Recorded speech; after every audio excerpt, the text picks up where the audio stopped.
Dracula is from Luc Besson, the famed French writer and director who made The Fifth Element, Leon the Professional, and La Femme Nikita, and of course based on the classic novel by Bram Stoker. But Besson puts his own spin on it. This version of the iconic vampire is a broken-hearted soul who spends the last couple hundred years trying to resurrect the love of his life. There's a bunch of new stuff thrown in there. Some of it works, some of it really doesn't.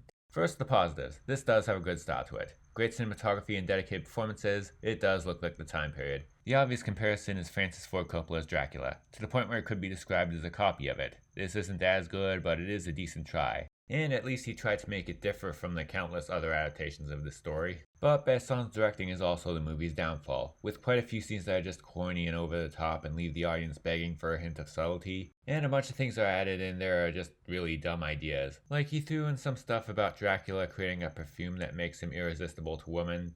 It's slightly less weird in context. What doesn't work, even in context, is the fact that it's introduced with a bizarre dance montage. Oh, and there's also the CGI gargoyles. Yeah, he doesn't live alone in that castle. He lives with a bunch of gargoyles that come to life and act as his servants. And I guess I have mixed feelings about that. Meaning I think it would have been fun in a movie that didn't take itself so seriously. Like people would be calling them the worst thing ever, but I'd be defending them saying, no, they're fun, they fit in with the tone.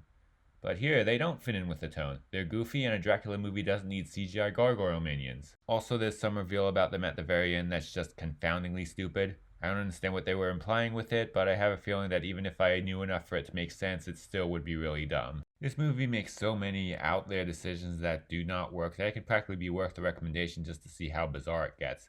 But then again, apparently Luc Besson is kind of a creep, so fuck that. But with that aside, even without the ironic enjoyment, this is still a decently made reimagining that's let down by some bad decisions. Besson took some big swings and many of them were misses. It's not as much of an ambitious mess as Megalopolis, but it does kind of ride that route and is at least more entertaining than that movie. Basically a second-rate version of Coppola's Dracula that decided it needed a fight scene with CGI gargoyles. Not the best.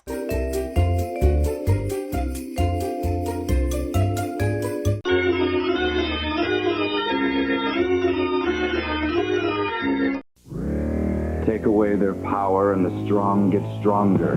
The loud get louder. Electric become acoustic. Coming this fall, Nirvana, Unplugged, only on MTV.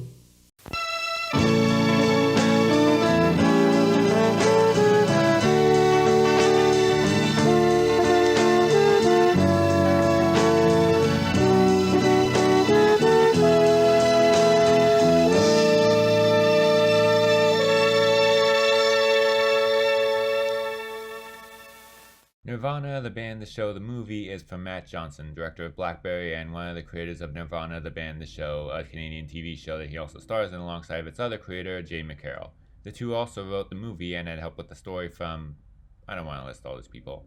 That may seem like too many writers, but just keep in mind most of it's probably improvised. I am not fully caught up with the show, but I have seen a few episodes back when they were still on the Vice website. Now I'm not sure if they're available anywhere in the USA.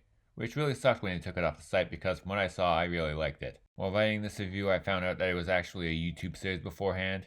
I guess I still have that. Gotta start watching again sometime. But honestly, as little I know about this show, I'm pretty sure I've still seen more than most people watching this video. At least outside maybe just Canada. So that might be a hard sell, but I assure you, this is just as good for newcomers as well. It's about a small band with big dreams of playing the Rivoli Theatre in Toronto, and frequently come up with crazy and practical schemes to promote themselves. And it's shot Borat style where they just go out in public and interact with everyday people, which is particularly astonishing considering it begins with a long sequence of them sneaking parachutes onto the top of the CN tower so that they can jump off of it, something that was apparently done without a permit. I'd like to say that it only gets more wild from there, but no, they peaked early. There's nowhere they can possibly go from there.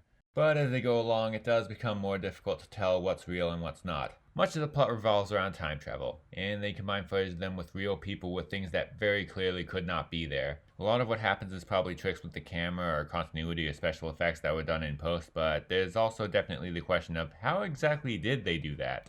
But even without that, this movie is above all really funny. Some of the funniest lines are delivered between the two leads in private, and all the stunts would be funny even if they weren't happening with real people. Which is great because half the time the audience can't tell if it's real people. And the story is also pretty fun, even getting kind of suspenseful near the end, although that might have just been because it's an extremely clear homage to the climax of Back to the Future, and no matter how many times you see it, I'm pretty sure it's scientifically impossible to watch that scene and not think to yourself, come on Doc, you can do it. This is a very fun comedy no matter how little you may know about what happened before. The perfect combination of hilarious writing and filmmaking that anybody else would either chicken out on or not be able to figure out.